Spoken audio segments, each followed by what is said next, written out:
أمينة المفتي. لو أول مرة تسمع الاسم ده فاستعد تسمع عن واحدة من أشهر وأخطر الجواسيس العرب. ست قدرت توصل بعلاقاتها لمناصب محدش كان يصدق إنها ممكن توصلها. اتولدت أمينة المفتي سنة 39 في الأردن وسط أسرة مسلمة عريقة. والدها كان من أكبر تجار المجوهرات وعمها لواء في البلاط الملكي الأردني. أما والدتها فكانت سيدة من الطبقة الراقية. كانت أمينة بنت مدللة جدا، أصغر إخواتها، والكل كان بيدلعها، ومفيش حد يقدر يقول لها لأ. بتتكلم 4 لغات وعاشت حياة كلها رفاهية ورقي. لكن وسط كل النعمة دي كان جواها نقطة سودة صغيرة، كانت بتسخر من العرب وتقاليدهم، وده بدأ يبان أكتر وهي في الثانوية هناك. حبت شاب فلسطيني اسمه بسام، كان أقل منها ماديا، لكن الحب ما يعرفش الفلوس. بس للأسف الحب ده خلص بنهاية قاسية. بسام سابها وارتبط بواحدة فلسطينية، والمصيبة انه بعت لها جواب قاسي جدا قال لها فيه انه ما بيحبهاش، وانها انانية ومتحررة زيادة عن اللزوم، وانه اختار يعيش مع بنت متحفظة من نفس الطبقة بتاعته. الكلام ده كسر أمينة من جوه وخلاها تقرر تغير حياتها تماما. ولما كان عندها 19 سنة قررت تسافر النمسا علشان تكمل دراستها هناك. وساعتها كان معروف إن ولاد العائلات الغنية في الأردن بيعملوا كده دايما. بس اللي محدش كان يعرفه وقتها إن السفر ده هيقلب حياة أمينة المفتي رأسا على عقب، وهيبدأ فصل جديد كله غموض وخطر وخيانة. بعد ما خلصت ثانوية عامة سافرت أمينة المفتي على النمسا علشان تكمل تعليمها الجامعي. دخلت جامعة فيينا، وهناك كانت البداية الحقيقية لرحلتها في التحرر التام. في فيينا مفيش تقاليد ولا أهل ولا رقابة، كانت عايشة حياتها على مزاجها. سكنت أمينة في سكن الطالبات، وهناك اتعرفت على جولي باتريك، بنت من جنوب أفريقيا. كانت جولي دي هي السبب في إن حياة أمينة تتقلب 180 درجة. جولي عرفتها على الحياة الأوروبية المنفتحة، سهرات وحفلات عامة وخاصة، وحتى العلاقات الغريبة اللي أمينة عمرها ما كانت تتخيل تشوفها، ناهيك على إنها تعيشها. مع مرور الوقت جولي خلصت دراستها وسابت فيينا ورجعت بلدها تاني. أما أمينة فكانت خلاص اتعودت على النمط ده من الحياة، فدورت على شريكة سكن جديدة تكمل معاها نفس الطريق. وفضلت عايشة بالطريقة دي لحد ما اتخرجت سنة 61 ومعها بكالوريوس في الطب النفسي من جامعة فيينا. لكن بعد التخرج اتقلب الحال، اضطرت ترجع للأردن، وكانت رجعتها غصب عنها. الرجوع ده سبب لها أزمة كبيرة بعد ما كانت عايشة حرة من غير قيود ولا رقابة. بس أمينة كان في دماغها حاجة واحدة، ترجع حبيبها الفلسطيني اللي سابها. وفعلا بدأت تدور عليه، لكنها اتصدمت لما عرفت انه اتجوز البنت اللي كان قالها عليها. الخبر ده ولع نار جواها وخلاها تفكر ازاي تهرب من الأردن بأي طريقة. وبذكائها أقنعت أهلها إنها لازم ترجع تكمل دراستها في فيينا علشان تاخد الدكتوراه. وفعلا سافرت تاني، لكن المرة دي كانت راجعة مش عشان العلم، عشان تبدأ مرحلة جديدة أخطر بكتير عن كل اللي فات. المرة دي أمينة المفتي كانت واخدة قرار نهائي إنها مش هترجع الأردن تاني أبدا. قررت تستقل بحياتها في فيينا وتعيش على مزاجها من غير أهل ولا رقابة ولا قيود. بدأت تدور على شغل بسيط علشان تعتمد على نفسها، وفعلا اشتغلت في ورشة لصناعة لعب الأطفال. في الورشة دي اتعرفت على بنت يهودية اسمها سارة بيراد، والاتنين قربوا من بعض جدا. بمرور الوقت سارة بقت صاحبتها المقربة، وبدأت تدخلها أكتر في حياتها الشخصية. وفي يوم أمينة زارت سارة في بيتها، وحصل اللقاء اللي هيغير مصيرها كله. هناك قابلت موشيه، أخو سارة الكبير، شاب وسيم وشخصيته جذابة، وكان طيار عسكري برتبة نقيب. من أول نظرة أمينة اتشدت له، واللي بدأ كإعجاب بسيط اتحول مع الوقت لعلاقة كاملة. موشيه كان بالنسبة لها باب لعالم جديد، عالم القوة والنفوذ. وخلال 5 سنين استخدم علاقاته وساعدها عشان تحصل على شهادة دكتوراه مزيفة في الطب النفسي. وسنة 66 قررت ترجع الأردن بعد ما جهزت نفسها كويس وأهلها استقبلوها بحفاوة وفرحة كبيرة، عرضوا عليها تتجوز ابن عمها تاجر المجوهرات. لكن أمينة رفضت وقالت إنها عايزة مهلة الأول تفتح المستشفى الخاصة بيها اللي كانت دايما بتحلم بيها. وبدأت فعلا في إجراءات فتح المستشفى، لكن فجأة السلطات الصحية شكت في أوراقها وقالوا لها لازم تجيب تصديقات رسمية من جامعة فيينا علشان ياخدوا الموافقات. ساعتها أمينة اتخضت، خافت جدا إن يتكشف تزوير الشهادة، فقررت تهرب بسرعة وترجع فيينا. رجعت خايفة ومليانة كره لكل حاجة ليها علاقة ببلدها، خصوصا بعد ما حست إن الأردن ممكن تكون نهاية مشوارها. وفي سنة 67 وبعد النكسة رجعت تاني الموشيه وقلبها مليان شماتة وغل على العرب والهزيمة. وهناك موشيه عرض عليها الزواج، لكن بشرط قاسي جدا، قال لها نتجوز في المعبد اليهودي. ودي كانت اللحظة اللي أمينة المفتي هتتجاوز فيها كل خطوط حياتها اللي فاتت، لحظة هتدخلها عالم الخيانة والجاسوسية من أوسع أبوابه. وفعلا أمينة وافقت تتجوز موشيه وفق الطقوس اليهودية، وغيرت ديانتها رسميا وبقت يهودية. ومن هنا بدأت صفحة جديدة في حياتها، وخلت اسمها الجديد أني مايب. عاشت مع جوزها في فيينا، لكن كانت عايشة في رعب مستمر، خايفة أهلها يعرفوا إنها غيرت ديانتها واتجوزت يهودي، وخايفة كمان من المخابرات العربية اللي لو وصلت لها مصيرها هيكون مظلم. السنين عدت لحد ما جت سنة 72، وأمينة وهي بتقلب في الجرايد شافت إعلان في صحيفة إسرائيلية بيطلب متطوعين من يهود أوروبا للانضمام لجيش الدفاع الإسرائيلي. الإعلان كان مغري جدا، رواتب عالية، مميزات كتير، ومستقبل مضمون. وقتها أمينة فكرت، هو أنا بخاف من إيه؟ طالما في إسرائيل هكون وسط ناس يهود زيي ومحدش هيحاسبني على الماضي بتاعي. وشافت إن الهجرة لإسرائيل هي الحل الوحيد علشان تتخلص من خوفها وتبدأ حياة جديدة. جوزها موشي حاول يمنعها، ما كانش موافق يسافر، لكنه ما قدرش يقف قدام إصرارها. وفي النهاية سافروا سوا لإسرائيل. لما وصلوا هناك استقبلوهم استقبال الأبطال، احتفال وضحك وترحاب في المطار.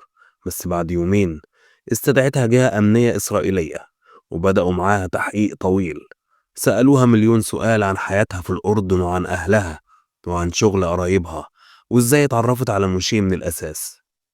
وأمينة كالعادة ما خبتش حاجة، حكت لهم كل التفاصيل. والأهم من كده قالت بكل وضوح إنها بتكره العرب كره العمى، وإنها مش مؤمنة بالقضية الفلسطينية ولا شايفة فيها غير كلام فاضي. الكلام ده أسعد المخابرات الإسرائيلية جدا، شافوا فيها كنز معلومات نادر وعندها القدرة إنها تبقى أكتر من مجرد مهاجرة. وفعلا وفروا لها شغل كويس وابتدت تاخد مكانة وسطهم. أما جوزها موشيه فتم ترقيته لرتبة رائد طيار في سلاح الجو الإسرائيلي. لكن سنة 73 حصل اللي محدش كان متخيله. موشيه طلع في أول مهمة استطلاعية ليه فوق الجبهة السورية، وساعتها المدفعية السورية ضربت طيارته وأعلنوا في إسرائيل إنه مفقود. لكن سوريا ما قالتش إنها أسرت الطيار، ففضلت أمينة في حالة ذهول وضياع، مش عارفة جوزها مات ولا لسه حي. ومن هنا بدأت المرحلة الأخطر في حياة أمينة المفتي، المرحلة اللي فيها هتتحول من زوجة طيار مفقود إلى جاسوسة خطيرة باسم إسرائيل. اتقال إن الطيارة انفجرت وهو جواها، وده الخبر اللي ما صدقتوش أمينة خالص. الكارثة دي زودت كرهها للعرب لدرجة ما تتوصفش. وبعد شهر ونص من الحادثة راحت أمينة عند السلطات الإسرائيلية وقالت لهم إنها مش مقتنعة بالبيان السوري، وإنها شايفة إن موشي ممكن يكون لسه عايش. ادوها الإذن عشان تسافر بيروت ودمشق عشان تدور على أي أثر ليه. سافرت أمينة لفيينا وبعد كام يوم راحت بيروت، لكن المرة دي دخلت بجوازها الأردني. قابلت هناك خديجة زهران، صاحبة محل هدوم جاهزة. ابتدت تشتري منها هدوم بكميات ومبالغ كبيرة علشان تقرب من خديجة وتكسب ثقتها. خديجة ودتها لشقة صغيرة في حي عين رمانة، ومن الشقة دي ابتدت أمينة رحلتها تدور على موشيه وتلم معلومات عن الفلسطينيين المقيمين في الحي. كانت بتتنقل بين بيروت ودمشق، بتدور وتقلب، وفي الآخر اتأكدت إن موشيه اتقتل. رجعت أمينة لفيينا ولسه مصدومة. صحيت على مكالمة من تل أبيب. تاني يوم جولها 3 ضباط من الموساد. الهدف الظاهر إنه كان يخلصوا إجراءات الورث من غير ما تختلط بأهل موشيه، لكن ده ما كانش هدفهم كله. صابولها $500,000 وشقة في فيينا وضمانات حماية وأمن على أعلى مستوى، وطلبوا في المقابل إنها تتعاون معاهم. شرحوا لها إن هي بكل حساباتهم كنز، بنت عربية فقدت وطنها وملهاش عيلة أو حد يحميها، وحالتها كلها خوف ووحدة، يعني فرصة نادرة إنهم يستغلوها كعميلة.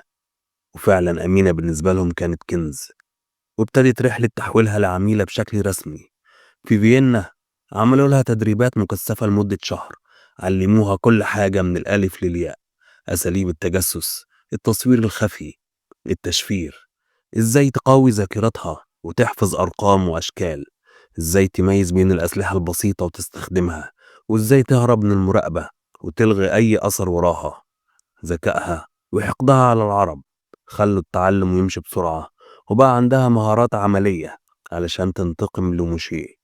وبعد التدريب اتنقلت أمينة من فيينا لبيروت، ومهمتها كانت واضحة: تجيب أخبار عن أعضاء المنظمات الفلسطينية ورجال المقاومة ومراكز إقامتهم والطرق اللي بيمشوا فيها.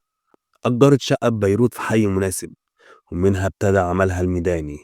قربت من موظف في شركة اتصالات، هو كان المفتاح، لأنها من خلاله قدرت تبني علاقات وتوصل لأرقام القيادات. المهم عندها كانت توصل للأرقام السرية للقيادات، وده كان هيفتح لها أبواب أكبر. الموظف ده عرفها على مديره، وأمينة لعبتها كويس، كانت عارفة ميوله ونزواته، فاستغلت ده بسهولة وخلت مارون يثق فيها ويجاوب على كل أسئلتها. مارون سلمها أكواد وأرقام سرية وحتى عناوين بيوت قادة الجبهات. أمينة جمعت كل المعلومات دي وبعتتها للضباط اللي كانوا مسؤولين عنها في الموساد. كل الأسماء اللي بعتتها اتحطت على قوائم الاغتيالات. وفي بداية سنة 73 طلبوا منها خطوة تانية: تتحرك وتجيب قوائم بأسماء العملاء التابعين للمخابرات الفلسطينية المقيمين في أوروبا. هنا اتضح إن الموضوع صار أكبر وأخطر، لأن الوصول للعملاء دول كان صعب وممكن يعرضها لمخاطر أكبر من اللي كانت متوقعة. أمينة وصلت لمرحلة حست فيها إن المهمة أكبر من قدراتها. الأسماء اللي محتاجينها ما كانتش هتلاقيها غير في مكتب الرئيس ياسر عرفات نفسه، أو مكتب رئيس المخابرات علي حسن سلامة، والاسم الأخير ده كان مدون في قوائم الاغتيالات. الموساد معرفش شكله، عشان كده ما قدروش يوصلوا له. وبعد كام مقابلة مع مارون الحايك اتضح لها إن مارون ما عندوش أي معلومات زيادة، فسكتت وافتكرت إنها لازم تغير تكتيكها.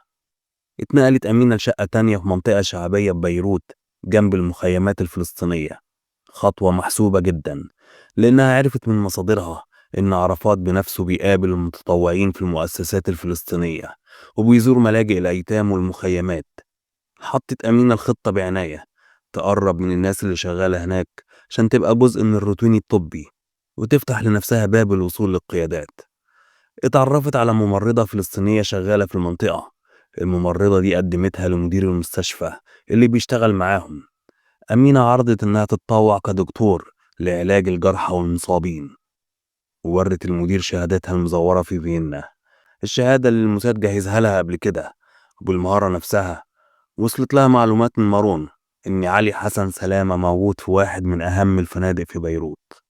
فضلت أيام تراقب الفندق لحد ما جت المصادفة المنظمة إن حسن سلامة يشوفها، وفضلت تتواجد حوالين الأماكن اللي هو بيعدي منها. في النهاية قدرت تتعرف عليه وتقدم نفسها كدكتورة متطوعة في خدمة الفلسطينيين في المخيمات.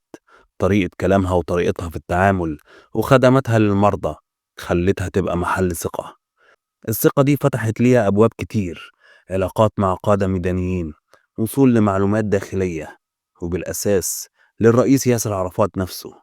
أمينة اندمجت في صفوف المقاومة تحت ستار الطبيبة المتطوعة اللي بتعالج الجرحى وبتجمع في نفس الوقت معلومات قيمتها لا تقدر.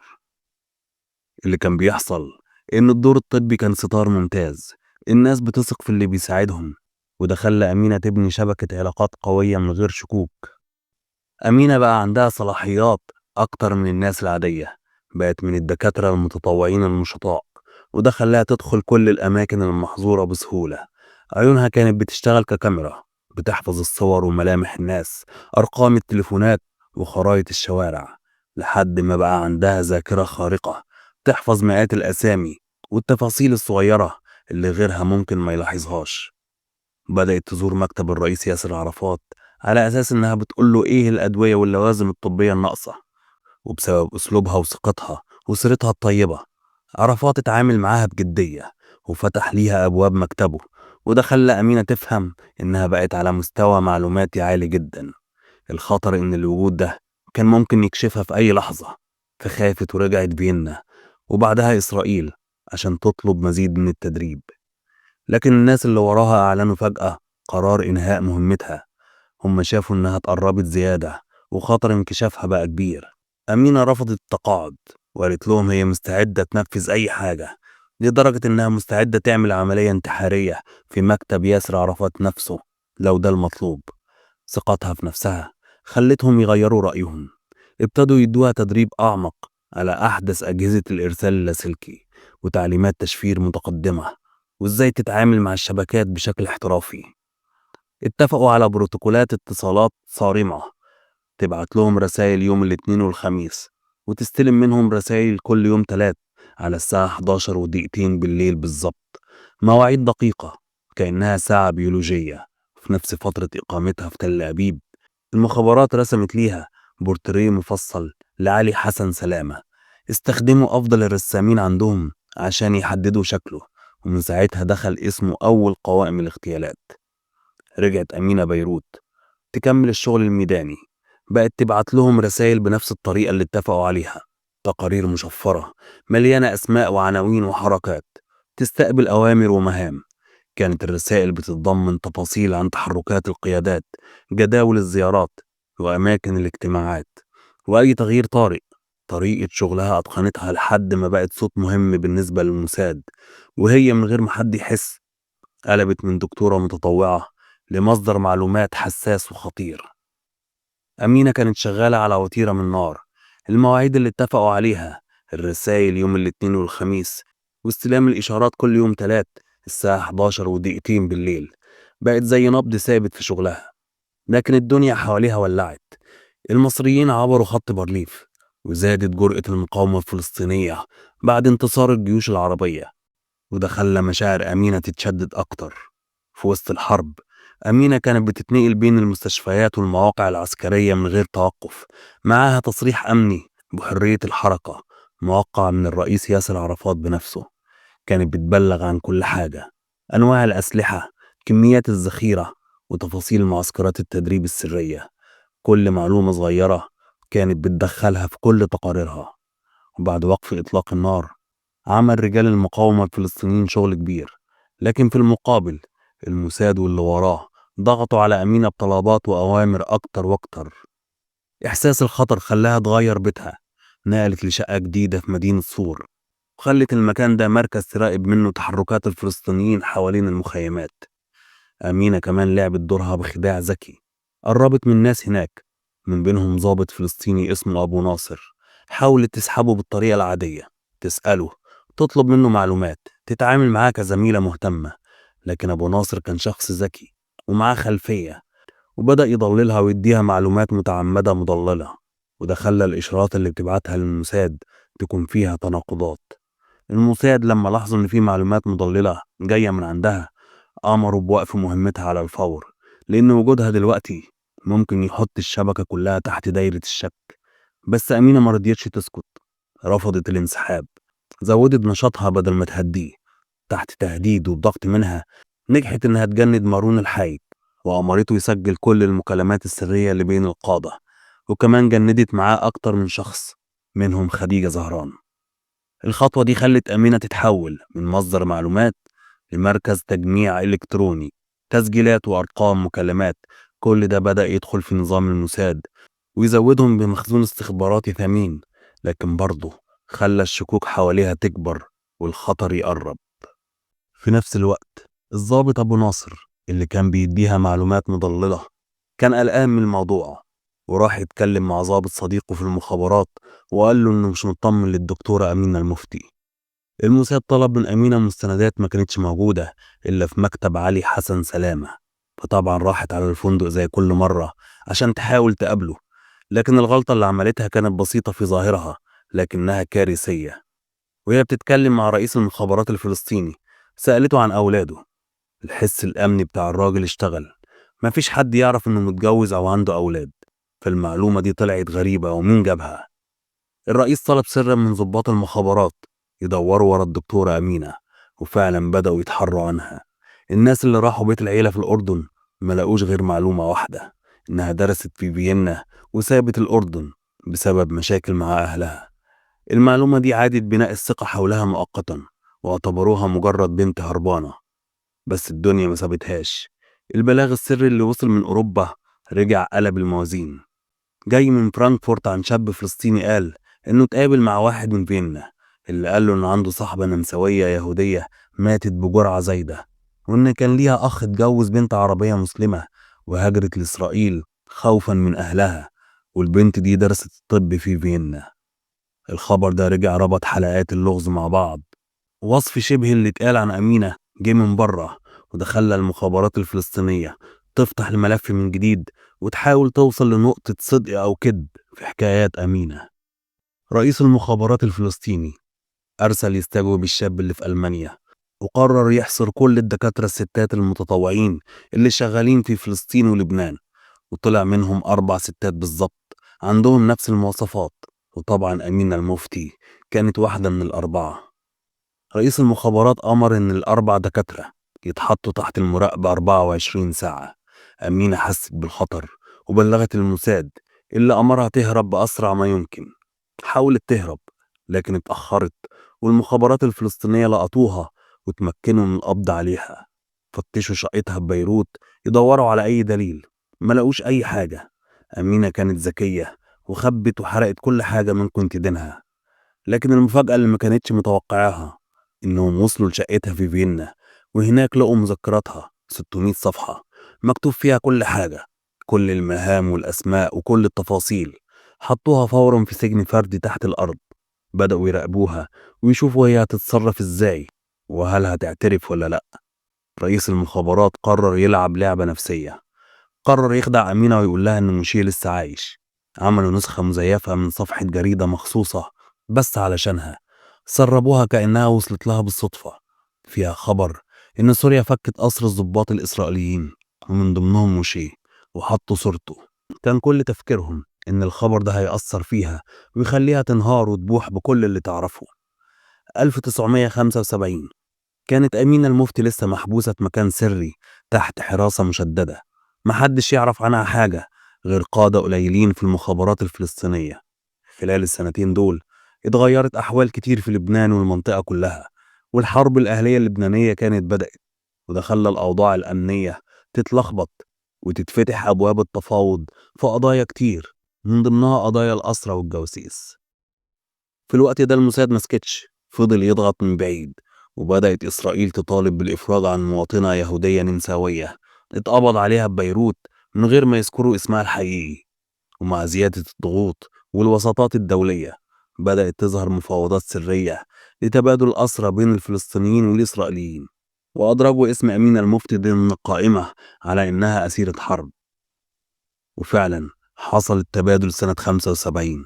خرجت أمينة المفتي من سجنها بعد ما قضت حوالي سنتين في الحبس الانفرادي، واتنقلت الأول لقبرص وبعدها راحت إسرائيل. فعملية تبادل كانت سرية جدا. من اللحظة دي اختفت أمينة المفتي عن الأنظار تماما، لكن اللي اتقال بعد كده إنها عاشت في إسرائيل تحت اسم جديد، وتوفرت ليها حماية خاصة جدا، وفضلت عايشة لوحدها بعيدا عن الأضواء بعد ما فقدت كل حاجة، وطنها وأهلها. وبعد ما رجعت تل أبيب كانت فاكرة إنها هترجع تعيش حياة جديدة، بس الحقيقة كانت أقصى بكتير. اكتشفت إن كل اللي اتقال لها في التحقيق كان حقيقي. جوزها موشي ما كانش حب حياتها زي ما صدقت، ده كان عميل في الموساد، مهمته من البداية إنه يقرب منها ويجندها.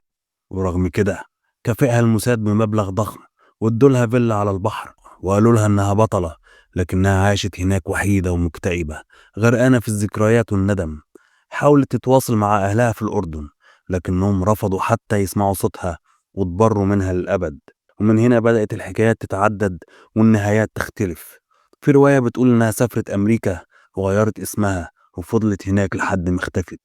في رواية تانية بتأكد إنها سنة 85 عملت عملية تجميل بمعرفة الموساد وسافرت جنوب أفريقيا باسم جديد واشتغلت في التجارة. أما الرواية الأخيرة فبتقول إنها انتحرت في أوضتها داخل قسم الأمراض النفسية في مستشفى في إسرائيل. مهما كانت النهاية، أمينة المفتي هتفضل مثال غريب على إزاي الانتقام ممكن يحول الإنسان من ضحية لوحش فاقد للانتماء والرحمة. دي كانت حكاية الجاسوسة اللي باعت وطنها عشان حب وباعت نفسها عشان وهم.